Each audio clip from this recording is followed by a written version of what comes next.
स्वागत है आप सभी का आपके अपने YouTube चैनल पोस्टल एवीसी पर। आज की वीडियो में मध्य प्रदेश सर्कल का पीएएसए का 2023 का जो क्वेश्चन पेपर है उसके डिपार्टमेंट और जीके के क्वेश्चंस को कवर करेंगे।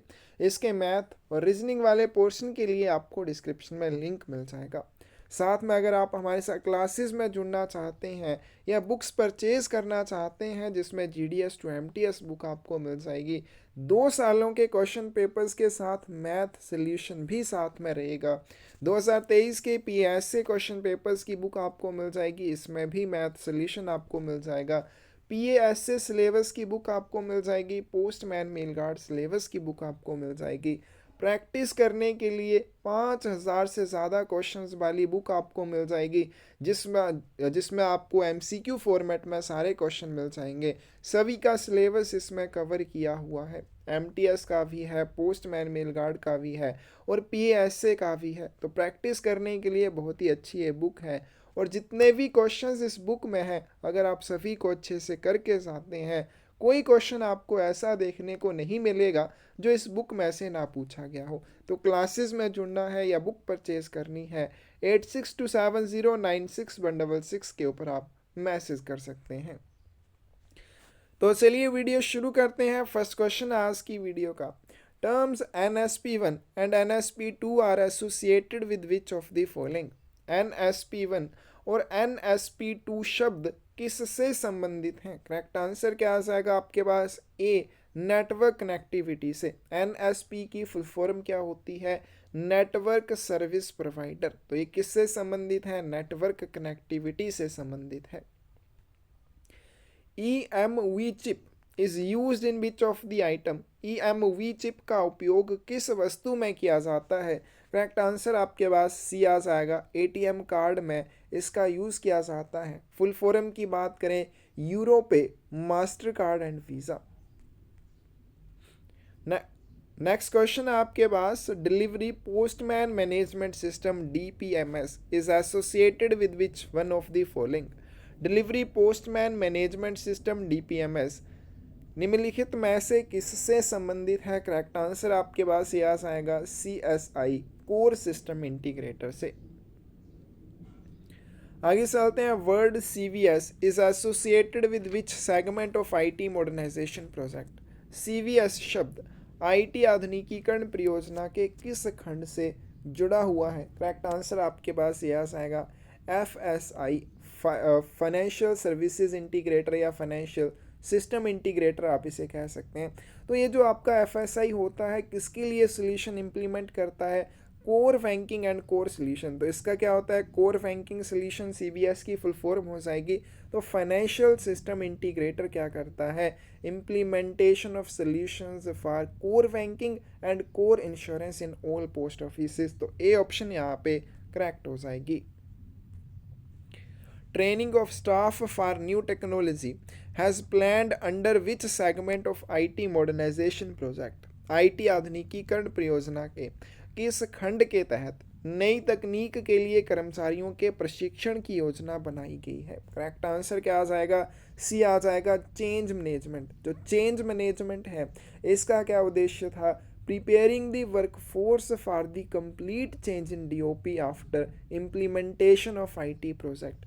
IT प्रोजेक्ट की इम्प्लीमेंटेशन के बाद डाक विभाग में जितना भी काम पहले होता था उसमें नई तकनीक आ जाएगी, यानी कि काम करने का जो ढंग है वो पूरी तरह से चेंज होने वाला था। तो उस चेंज के लिए वर्क फोर्स को प्रिपेयर करना, तैयार करना चेंज मैनेजमेंट का काम था। Which section of Customs Act 1962 empowers Custom Department to prohibit import of certain goods? सीमा शुल्क अधिनियम 1962 की कौन सी धारा कि यहाँ पे कस्टम डिपार्टमेंट नहीं होगा, गवर्नमेंट आएगा। Which section of custom act 1962 empowers the government to prohibit import of certain goods. सीमा शुल्क अधिनियम 1962 की कौन सी धारा सरकार को कुछ डाक वस्तुओं के आयात पर रोक लगाने का अधिकार देती है? बी ऑप्शन करेक्ट आ जाएगी। आपने इसको सही कर लेना, क्वेश्चन पेपर में भी ऐसे ही पूछा गया था। तो गवर्नमेंट आएगा, कस्टम डिपार्टमेंट नहीं आएगा। But is the maximum number of international reply coupons that can be sold to an individual at a time. एक समय में किसी व्यक्ति को अधिकतम कितने अंतर्राष्ट्रीय रिप्लाई कूपन बेचे जा सकते हैं? करेक्ट आंसर क्या आ जाएगा आपके पास? बी आ जाएगा, 10 रिप्लाई कूपन बेचे जा सकते हैं। Printed papers services in the foreign post generally corresponds to which service of inland post? विदेशी डाक में मुद्रित कागजात सेवाएं आमतौर पर अंतर्देशीय डाक की किस सेवा से मेल खाती हैं? करेक्ट आंसर क्या आ जाएगा आपके पास? ये आ जाएगा बुक पैकेट सर्विस से खाती है। अब जो बुक पैकेट होते हैं, क्या हम अगर बात करें इनलैंड पोस्ट में 4 प्रकार के आ जाएंगे। फॉरेन पोस्ट में इसके जो समरूप श्रेणी है वो क्या है? प्रिंटेड पेपर है। प्रिंटेड पेपर की 2 कैटेगरीज होती हैं, एक ऑर्डिनरी प्रिंटेड पेपर, दूसरे आ जाते हैं रजिस्टर्ड न्यूज़पेपर। क्या तो रजिस्टर्ड न्यूज़पेपर भी प्रिंटेड पेपर में आते हैं। ए ऑप्शन आपकी करेक्ट आ जाएगी। जैसे फॉरेन पोस्ट में प्रिंटेड पेपर सर्विस है, उसी तरह से इनलैंड पोस्ट में बुक पैकेट सर्विस है।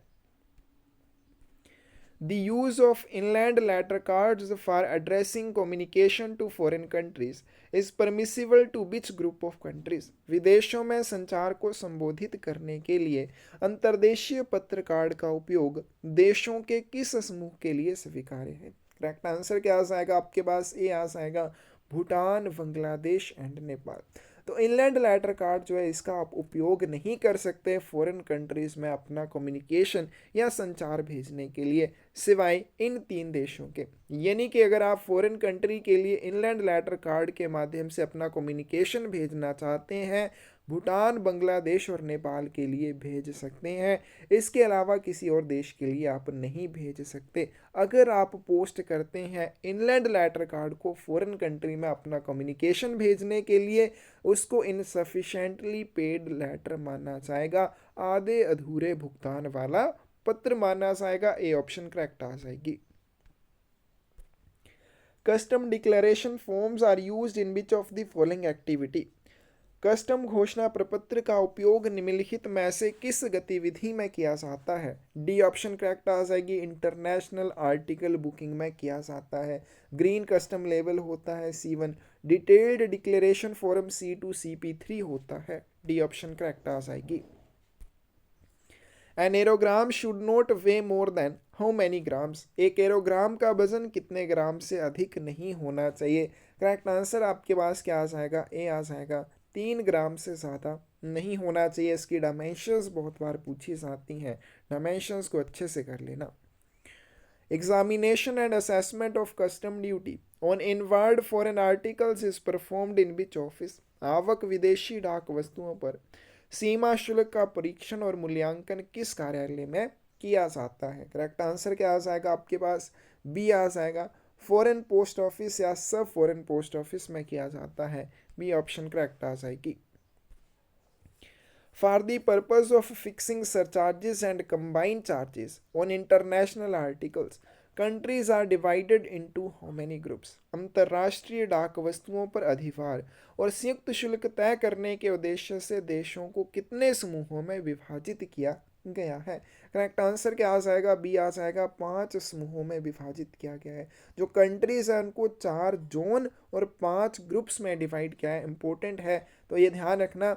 सरचार्जेस और कंबाइंड चार्जेस को फिक्स करने के उद्देश्य से क्या किया गया है? इंटरनेशनल आर्टिकल्स को 2 भागों में विभाजित किया गया है। और अगर हम बात करें कंट्रीज़ की, तो कंट्रीज़ को 4 जोन और 5 ग्रुप्स में बांटा गया है। आर्टिकल्स को भी बांटा गया है, देशों को भी बांटा गया है। देशों को जोन और ग्रुप्स में बांटा गया है। ग्रुप जो है 5 है। जोन की बात करें तो 4 जोन है। आर्टिकल्स को जो बांटा गया है वो 2 भागों में बांटा गया है। For the purpose of surcharge, international articles are divided into how many groups? अधिभार के प्रयोजन से अंतर्राष्ट्रीय डाक वस्तुओं को कितने समूहों में बांटा गया है? वही क्वेश्चन पूछा गया है। जो आपके इंटरनेशनल आर्टिकल्स होते हैं उनके ऊपर सरचार्ज या अधिभार लगाने के उद्देश्य से उनको 2 ग्रुप्स में बांटा गया है। करेक्ट आंसर आपका ए आ जाएगा। 2 ग्रुप जो है वो कौन कौन से आ जाएंगे? एक आपका आ जाएगा LC, दूसरा आ जाएगा AO। LC का मतलब लेटर्स एंड कार्ड्स, AO का मतलब आ जाएगा अदर ऑब्जेक्ट। अब एलसी में आपके लेटर आ जाएंगे, कार्ड आ जाएंगे, postal money order, trade charge money order, advice of delivery या एडवाइस ऑफ पेमेंट, ये सारे आ जाएंगे। वहीं पे अगर हम बात करें एओ की, अदर ऑब्जेक्ट की, इसमें आपके प्रिंटेड पेपर हैं, न्यूज़पेपर हैं, स्मॉल पैकेट हैं, ब्लाइंड लिटरेचर पैकेट हैं, ये सभी आ जाएंगे। तो सरचार्जेस के उद्देश्य से इंटरनेशनल आर्टिकल्स को दो भागों में बांटा गया है, एलसी एंड एओ में। The full form of UPU is, UPU की फुल फॉर्म जो है वो क्या आ जाएगी? करेक्ट आंसर बी हो जाएगा, universal postal union. Universal postal union की स्थापना कब हुई, कौन कौन से देश इसके सदस्य हैं, इसका हेडक्वार्टर कहाँ पे है, सारी चीज़ें पढ़ लेनी है। विच of the following term is not associated with Flatley, निम्नलिखित में से कौन सा शब्द फ्लैटली से संबंधित नहीं है? करेक्ट आंसर क्या आ जाएगा? NSC, national saving certificate post office saving schemes का हिस्सा है। तो इसमें करेक्ट आंसर क्या आ जाएगा? सी आ जाएगा। स्पेशल कवर फ्लैटली में आपको मिलते हैं, first day cover, miniature sheets, ये सारी चीज़ें फ्लैटली में उपलब्ध होती हैं। Which among following is not a special feature of postal life insurance, निम्नलिखित में से कौन सा डाक जीवन बीमा की विशेष सुविधा में नहीं आता है? करेक्ट आंसर क्या आ जाएगा? डी आ जाएगा। अब जो आपकी पोस्टल लाइफ इंश्योरेंस है, इनकम टैक्स रिबेट मिल जाती है, लोन फैसिलिटी आपको मिल जाती है, नॉमिनेशन फैसिलिटी आपको मिल जाती है, और इसमें जो बोनस रहता है, लो क्या रहता है? लो इसमें प्रीमियम रहता है, जो आप प्रीमियम देते हैं वो लो रहता है, कम रहता है, लेकिन जो बोनस दिया जाता है वो क्या रहता है? हाई रहता है। Postal life insurance introduced in which year, डाक जीवन बीमा की शुरुआत किस वर्ष हुई थी? करेक्ट आंसर आपके पास ये आ जाएगा 1 फरवरी 1884 को। Registration is not compulsory on which of the following case, निम्नलिखित में से किस मामले में पंजीकरण अनिवार्य नहीं है? तो पंजीकरण जो है किसी भी बीमित वस्तु के लिए अनिवार्य है, वैल्यूएबल आर्टिकल के लिए भी अनिवार्य है। जब भी किसी आर्टिकल के ऊपर आपने रजिस्टर्ड वर्ड लिख दिया तो उसके लिए भी रजिस्ट्रेशन कंपलसरी हो जाती है, फिर आपको रजिस्ट्रेशन करवानी पड़ेगी। लेकिन कोई भी पार्सल जिसका वजन 4 किलोग्राम से कम है उसके लिए रजिस्ट्रेशन कंपलसरी नहीं होती। 4 किलोग्राम से अधिक अगर उसका वजन होगा तो उसके लिए भी रजिस्ट्रेशन कंपलसरी हो जाएगी।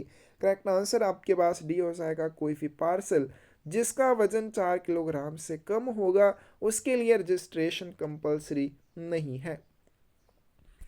A letter should not weigh more than how many kilograms, एक पत्र का वजन कितने किलोग्राम से अधिक नहीं होना चाहिए? करेक्ट आंसर क्या आ जाएगा आपके पास? बी आ जाएगा। कोई भी लेटर है उसका वजन 2 किलोग्राम से ज़्यादा नहीं होना चाहिए, चाहे वो फॉरेन पोस्ट में हो चाहे वो इनलैंड पोस्ट में हो।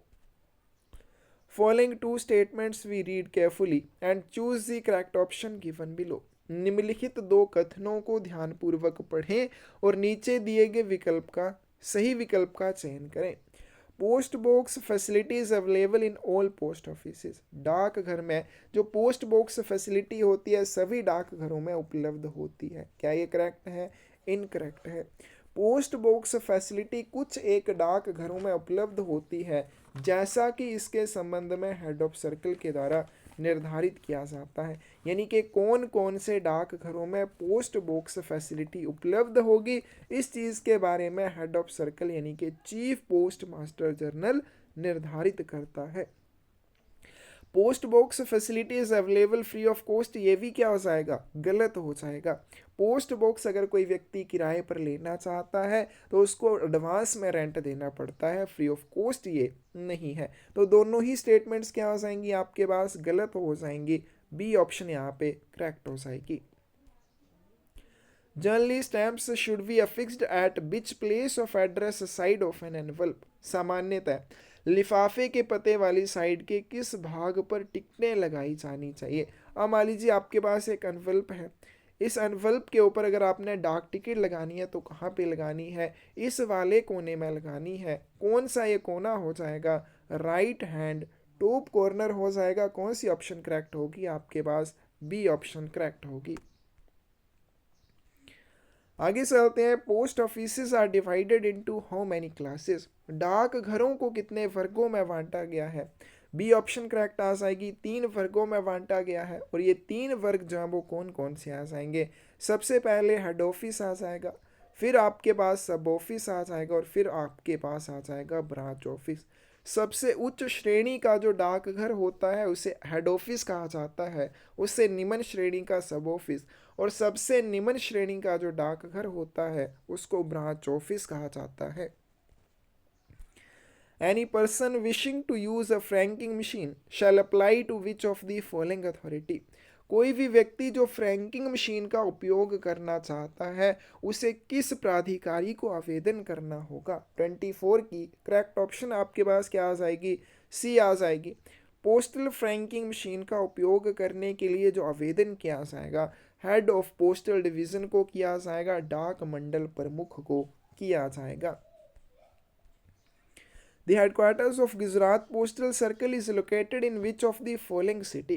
गुजरात पोस्टल सर्कल का मुख्यालय निम्नलिखित में से किस शहर में स्थित है? करेक्ट आंसर आपके पास डी आ जाएगा। गुजरात का जो हेडक्वार्टर है अहमदाबाद में स्थित है। इसको आपने क्या याद रखना है? जो गुजरात सर्कल है उसमें आपने DDG याद रखना है। डी से क्या आ जाएगा आपके पास? दादरा और नगर हवेली।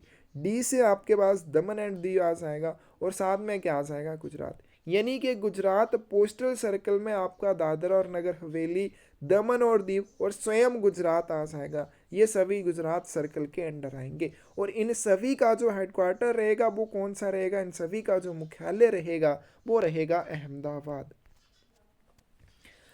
नेक्स्ट क्वेश्चन है आपके पास, mail department of sorting mail office is headed by which authority? Sorting mail कार्यालय के मेल विभाग का नेतृत्व किस प्राधिकारी द्वारा किया जाता है? करेक्ट आंसर आपके पास क्या आ जाएगा? हेड सॉर्टिंग असिस्टेंट आ जाएगा। ए ऑप्शन यहाँ पे करेक्ट हो जाएगी। अब देखिए जितने भी सॉर्टिंग मेल ऑफिस होते हैं, छंटाई डाक कार्यालय होते हैं, उनके प्रत्येक सेट को विभाजित किया जाता है। ठीक है, सॉर्टिंग मेल ऑफिस के जितने भी सेट रहेंगे उनको डिवाइड किया जाता है। क्यों उनको डिवाइड किया जाता है? ताकि जो भी काम है, जो भी रिस्पॉन्सिबिलिटी है उसको डिस्ट्रीब्यूट किया जा सके। कौन कौन से विभागों में विभाजित किया जाता है? तो each set of sorting mail office is divided into 4 departments. कौन कौन से डिपार्टमेंट है? सबसे पहले आपका मेल डिपार्टमेंट आ जाएगा, दूसरी की बात करें तो सॉर्टिंग डिपार्टमेंट आ जाएगा, फिर आपके पास रजिस्ट्रेशन डिपार्टमेंट आ जाता है और फिर आपके पास आ जाता है पार्सल डिपार्टमेंट। अब इन सभी का जो हेड रहता है, प्रमुख रहता है, वो अलग अलग होगा। मेल डिपार्टमेंट के बारे में या मेल ऑफिस के हेड के बारे में यहाँ पे पूछा गया है, तो इसका जो हेड रहेगा वो कौन रहेगा? हेड सॉर्टिंग असिस्टेंट रहेगा। फिर उसके बाद सॉर्टिंग डिपार्टमेंट का हेड कौन होता है? Sorting assistant. रजिस्ट्रेशन डिपार्टमेंट का रजिस्ट्रेशन सॉर्टिंग असिस्टेंट और पार्सल डिपार्टमेंट का पार्सल सॉर्टिंग असिस्टेंट आ जाएगा। For what purpose the trial notes are used in international mail transmission? अंतर्राष्ट्रीय डाक प्रसारण में जो ट्रायल नोट होते हैं उनका उपयोग किस उद्देश्य के लिए किया जाता है? ए ऑप्शन करेक्ट आ जाएगी, to determine the most favourable route. अब देखिएगा आपने ट्रायल कार्ड के बारे में पढ़ा होगा, वॉल्यूम 5 में वो आता है। उसका उपयोग किया जाता है इनलैंड पोस्ट में, अंतर्देशीय डाक में। जो ट्रायल नोट होते हैं इनका उपयोग किया जाता है फॉरेन पोस्ट में। दोनों का जो पर्पज़ है सेम है, उद्देश्य सेम है। अब जो ट्रायल नोट होते हैं इंटरनेशनल मेल ट्रांसमिशन में क्यों इनका यूज़ किया जाता है? सबसे अनुकूल मार्ग निर्धारित करने के लिए। यानी अगर आपने डाक भेजनी है फॉरेन कंट्री के लिए तो सबसे अनुकूल मार्ग या सबसे सही रास्ता कौन सा रहेगा उसको निर्धारित करने के लिए इनका यूज़ किया जाता है। C27 के ऊपर ये बनाया जाता है। ठीक है, और दूसरी बात इसमें क्या आ जाएगी? जो भी डाक वस्तुएं रहती हैं उनकी कहाँ पे इंटरसेप्शन हो रही है, मतलब वो कहाँ पे रोकी जा रही हैं, इस चीज़ के बारे में भी ये आपको एक चेक प्रोवाइड करवाता है। यानी कि आप उस चीज़ के ऊपर भी निगरानी रख सकते हैं कि किसी भी डाक वस्तु को कहाँ पे रोका जा रहा है, कहाँ पे देरी हो रही है। तो ये सारी चीज़ें ध्यान में रखने के लिए, सारी चीज़ें पता लगाने के लिए ट्रायल नोट्स का यूज़ किया जाता है। The Asian Pacific Postal Union, a restricted union, has its headquarter in which city? Asian Pacific postal union जो एक प्रतिबंधित संघ है, इसका मुख्यालय किस शहर में है? डी ऑप्शन करेक्ट आ जाएगी, बैंकॉक थाईलैंड में है। इसकी स्थापना 1961 में हुई, लेकिन जब इसकी स्थापना हुई उसी समय ये चालू नहीं हुआ, उसी समय ये स्टार्ट नहीं हुआ। एशियन पैसिफिक पोस्टल यूनियन के बारे में अगर आपसे क्वेश्चन पूछा जाए कब ये स्टार्ट हुआ, तो आपने ध्यान रखना 1 अप्रैल 1962 को ये स्टार्ट हुआ। स्थापना पूछी जाए तो 1961 में हुई। Which one is not part और department of sorting mail office? कौन सा सॉर्टिंग मेल ऑफिस का हिस्सा या विभाग नहीं है? 25 की डी ऑप्शन करेक्ट आ जाएगी। फ्लैटली जो है वो सॉर्टिंग मेल ऑफिस का हिस्सा या विभाग नहीं है। Metal tokens are used by which category of official? Metal token का उपयोग किस श्रेणी के अधिकारी द्वारा किया जाता है? ए ऑप्शन करेक्ट आ जाएगी, सिलेक्टेड आरएमएस ऑफिशियल्स। चयनित आरएमएस अधिकारियों के द्वारा इसका यूज किया जाता है। लेकिन ये जो सिलेक्टेड आरएमएस ऑफिशियल है कौन? तो मेटल टोकन जो है ये किसके द्वारा कैरी किया जाता है? आरएमएस ऑफिशियल्स के द्वारा कैरी किया जाता है। कौन से आरएमएस ऑफिशियल? जितने भी आरएमएस ऑफिशियल होते हैं उन सभी के द्वारा इसको कैरी किया जाता है, सिवाय जो सुपरवाइजिंग ऑफिशियल्स होंगे यानी कि जो पर्यवेक्षक अधिकारी होंगे उनके अलावा जितने भी आरएमएस के ऑफिशियल्स होते हैं उनके द्वारा मेटल टोकन को कैरी किया जाता है, जिन्हें ड्यूटी के दौरान किसी भी व्हीकल या कंपार्टमेंट में जो पोस्ट ऑफिस के लिए रिजर्व होगा उसमें यात्रा करनी हो। ठीक है, तो ड्यूटी के दौरान अगर किसी भी आरएमएस ऑफिशियल को कंपार्टमेंट या व्हीकल जो पोस्ट ऑफिस के लिए रिजर्व होगा, आरक्षित होगा, उसमें यात्रा करनी है तो ऐसी स्थिति में उसको मेटल टोकन दिया जाता है ताकि वो वहाँ पर बता सके कि मुझे इसमें यात्रा करने का अधिकार है। तो ए ऑप्शन जो है यहाँ पे करेक्ट आ जाएगी। Deduction or non-deduction of TDS in SCSS accounts has been clarified by which SB order? SCSS खातों में TDS की कटौती या गैर कटौती को किस SB आदेश द्वारा स्पष्ट किया गया है? करेक्ट आंसर सी आ जाएगा, SB ऑर्डर 37/2021। अब एक चीज़ यहाँ पे ध्यान रखनी है, SB ऑर्डर नंबर भी पूछे जाते हैं।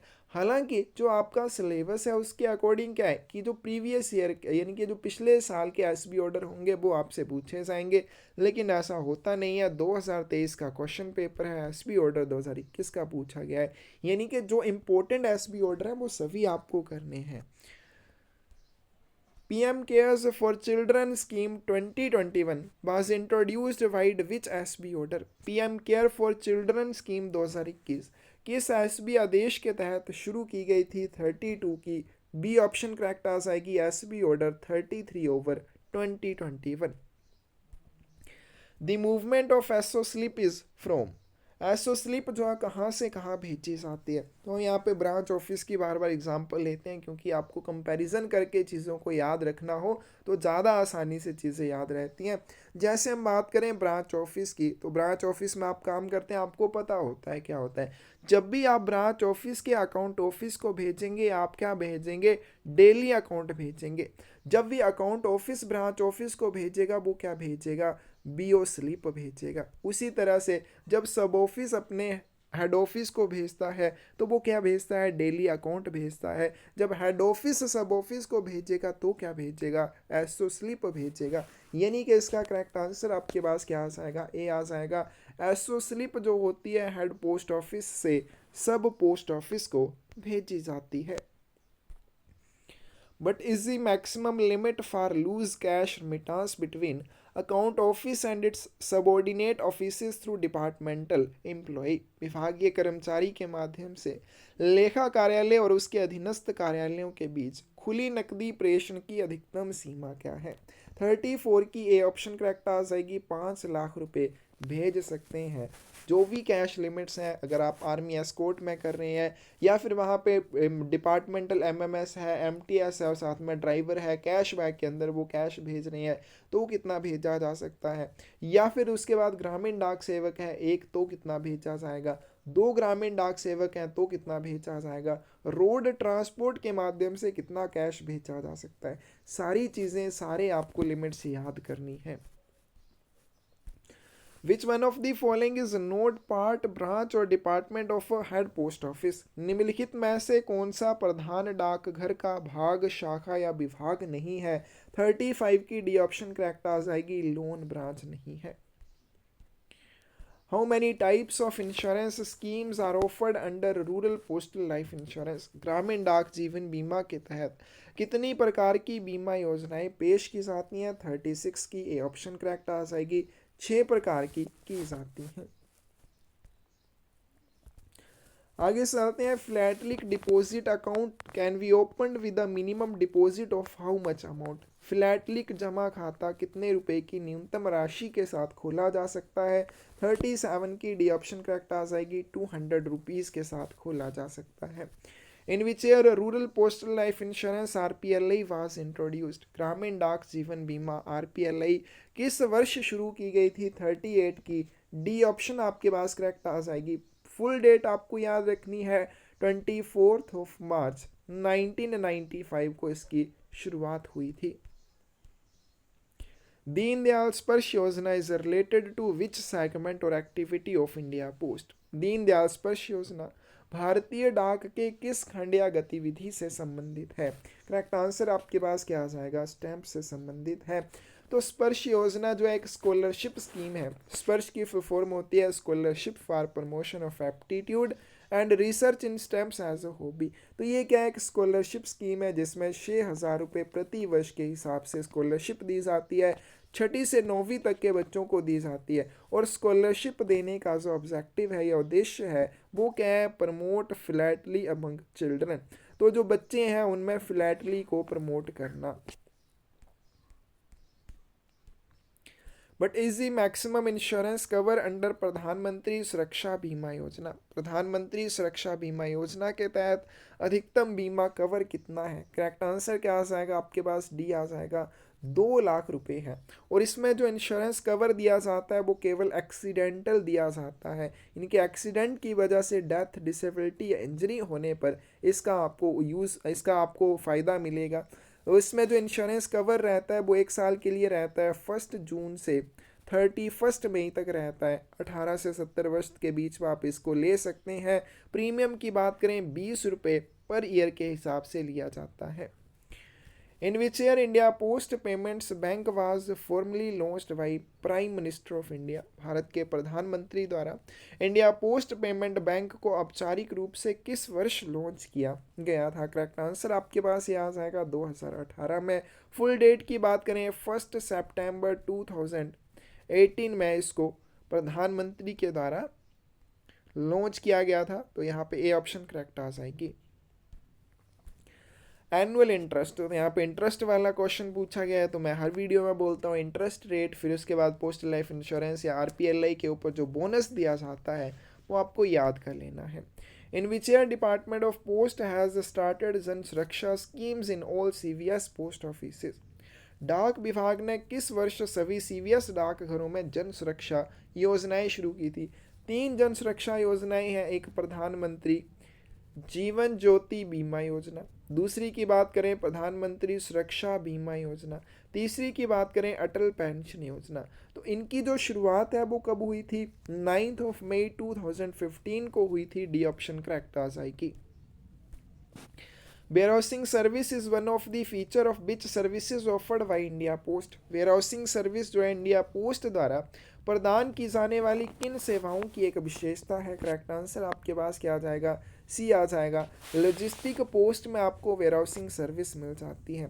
तो लॉजिस्टिक पोस्ट जो है ये क्या करता है? जो भी बिजनेस कस्टमर्स होते हैं उनको एक कोस्ट इफेक्टिव और एफिशिएंट सोल्यूशन प्रदान करता है। किस चीज़ के लिए? उनकी डाक को कलेक्ट करने से लेकर स्टोर करने तक, ट्रांसमिशन से लेकर डिस्ट्रीब्यूशन करने तक एक कोस्ट इफेक्टिव और एफिशिएंट सोल्यूशन प्रोवाइड करता है। किस में किया जाता है? लॉजिस्टिक पोस्ट में किया जाता है। लॉजिस्टिक पोस्ट में एफटीएल फैसिलिटी आपको मिलती है, एलटीएल फैसिलिटी मिलती है, मल्टी मॉडल ट्रांसपोर्ट यानी कि आप अपनी कंसाइनमेंट जो है रोड के माध्यम से भेज सकते हैं, ट्रेन के माध्यम से भेज सकते हैं, या फिर उसमें आप क्या कर सकते हैं? सी के माध्यम से भेज सकते हैं, एयर के माध्यम से। रोड, रेल या फिर एयर का उपयोग कर सकते हैं। रिटेल अगर आप इसमें लॉजिस्टिक पोस्ट में अपनी कोई भी डाक भेजना चाहते हैं। तो इसका करेक्ट आंसर क्या आ जाएगा आपके पास? ए आ जाएगा। The maximum weight limit for an international speed post article is, अंतर्राष्ट्रीय स्पीड पोस्ट लेख के लिए अधिकतम वजन सीमा क्या है? करेक्ट आंसर क्या आ जाएगा आपके पास, ए आ जाएगा। अगर हम बात करें इनलैंड आर्टिकल के मामले में, तो इनलैंड स्पीड पोस्ट के लिए जो मैक्सिमम वेट लिमिट है वो भी 35 kg है। एक्सप्रेस मेल सर्विस की बात करें, एक्सप्रेस मेल सर्विस का मतलब होता है इंटरनेशनल स्पीड पोस्ट, तो उसके लिए भी वेट लिमिट 35 kg है। विच of the following term is use in Finacle, Finacle में निम्नलिखित में से किस शब्द का उपयोग किया जाता है। ए ऑप्शन करेक्ट आ जाएगी रिपोर्ट जनरेशन के लिए FHFINRPT का यूज किया जाएगा। In reference with the IT modernization project, the term FSI refers to। IT आधुनिकीकरण परियोजना के संदर्भ में FSI शब्द का क्या तात्पर्य है। करेक्ट आंसर आपके पास यह जाएगा, FSI की फुल फॉर्म होती है financial system integrator. Next question है आपके पास, IT modernization project has been divided into how many segments. IT आधुनिकीकरण परियोजना को कितने खंडों में विभाजित किया गया है। करेक्ट आंसर आपके पास ए आ जाएगा, 8 खंडों में। In term T code alphabet T represents which of the following. शब्द टी कोड में अक्षर टी निम्नलिखित में से किसका प्रतिनिधित्व करता है। यानी कि टी कोड में टी जो शब्द है या टी जो अल्फाबेट है, इसका क्या मतलब हो जाएगा, ट्रांजैक्शन हो जाएगा। फुल फॉर्म की बात करें, ट्रांजैक्शन कोड हो जाएगा। तो 49 की बी ऑप्शन करेक्ट हो जाएगी। आगे चलते हैं, mac finding is commonly used with reference to which segment of IT modernization project. Mac finding का उपयोग आमतौर पर IT आधुनिकीकरण परियोजना के किस खंड के संदर्भ में किया जाता है। नेटवर्क इंटीग्रेटर के संदर्भ में किया जाता है। ऑप्शन करेक्ट आ जाएगी। आगे चलते हैं, जीके के क्वेश्चंस हैं। Personal commitment to work hard and do one's very best is associated with which of the following. कड़ी मेहनत करने और अपना सर्वश्रेष्ठ प्रदर्शन करने की व्यक्तिगत प्रतिबद्धता निम्नलिखित में से किससे जुड़ी हुई है। करेक्ट आंसर आपके पास सी आ जाएगा, वर्क एथिक्स से जुड़ी हुई है। आगे चलते हैं, total geographical area of Madhya Pradesh is approximately. अब मध्य प्रदेश सर्कल का क्वेश्चन पेपर कर रहे हैं, तो उसी का एरिया पूछा है, यानी कि आपको अपने सर्कल का या अपने स्टेट का जो एरिया है वो याद कर लेना है। Madhubani style is famous for which of the following activity. Madhubani शैली निम्नलिखित में से किस गतिविधि के लिए प्रसिद्ध है। करेक्ट आंसर क्या आ जाएगा, सी आ जाएगा। मधुबनी जो है बिहार में फेमस है इंडियन पेंटिंग के लिए। Famous classical dance Kathak has its roots in which Indian state. प्रसिद्ध शास्त्रीय नृत्य कथक की जड़ें किस भारतीय राज्य में है। 54 की सी ऑप्शन करेक्ट आ जाएगी, उत्तर प्रदेश में। नेक्स्ट आपके पास, which one of the following was associated with Bhoodan movement. निम्नलिखित में से कौन सा भूदान आंदोलन से संबंधित था। तो इसका करेक्ट आंसर आपके पास ये आ जाएगा, Vinoba Bhave. During India freedom struggle in which year the famous non corporation movement started. भारतीय स्वतंत्रता संग्राम के दौरान प्रसिद्ध असहयोग आंदोलन किस वर्ष प्रारंभ हुआ था। करेक्ट आंसर आपके पास बी आ जाएगा, ठीक है, 1921 में। Municipal corporation is associated with which administrative setup. नगर निगम किस प्रशासनिक व्यवस्था से संबंधित है। करेक्ट आंसर आपके पास डी आ जाएगा, अर्बन एरिया लोकल बॉडीज से। नेक्स्ट आपके पास is the present governor of Madhya Pradesh. तो आपको अपने स्टेट का जो गवर्नर है उसका नाम याद कर लेना है। विच one of the following river originates from Himalaya. निम्नलिखित में से कौन सी नदी हिमालय से निकलती है। सी ऑप्शन करेक्ट आ जाएगी, रावी नदी। और लास्ट क्वेश्चन आज की वीडियो का, विच one of the following state does not share its boundary with Assam. इसमें से कौन सा राज्य असम के साथ अपनी सीमा साझा नहीं करता है। करेक्ट आंसर आपके पास क्या आ जाएगा, डी आ जाएगा, सिक्किम नहीं करता है। तो ये था आपके पास मध्य प्रदेश सर्कल का PASA का 2023 का क्वेश्चन पेपर। किसी भी क्वेश्चन में आपको डाउट हो या गलती नज़र आए, कमेंट सेक्शन में आप उस चीज़ के बारे में ज़रूर बताएं।